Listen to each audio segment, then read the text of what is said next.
Was it a conscious decision or a momentary lapse of reason? How did progress take priority over humankind? Could harnessing the world's energy that allowed our ascent now be the linchpin of our downfall? Could it be we are connected to all things in the universe, not the center of it? That decisions in Washington affect the mountain glaciers of Peru? Deforestation in the Amazon affect the heat waves of Paris? That power plants in China affect air quality in Los Angeles? It's about facing what seem to be insurmountable challenges for what they really are. Opportunities to reinvent and redesign. E squared, the economies of being environmentally conscious.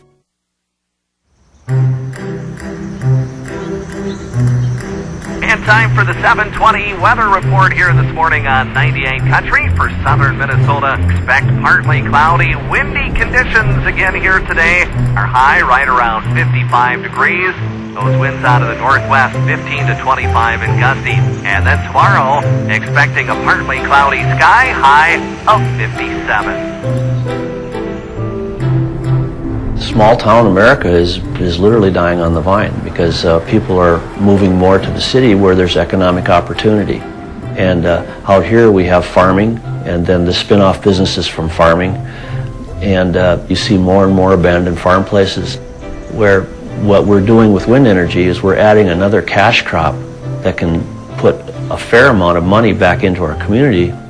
And once you put money back into the community like that, it rotates and revolves around several times before it leaves. I mean, the hardware store guy and the grocery store guy and the gas station guy, they all get a piece of the action. The winds of southwest Minnesota have buffeted, cajoled, and embraced its rural inhabitants for years. Could they also save a small town way of life? And at the same time address a global energy crisis?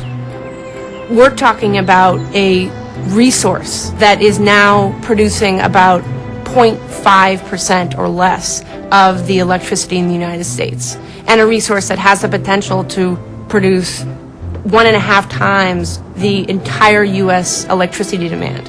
There's massive potential for this technology to scale in the United States. The more we see the advantages of it on an emotional, political, environmental, and economic level, you're going to see it scale.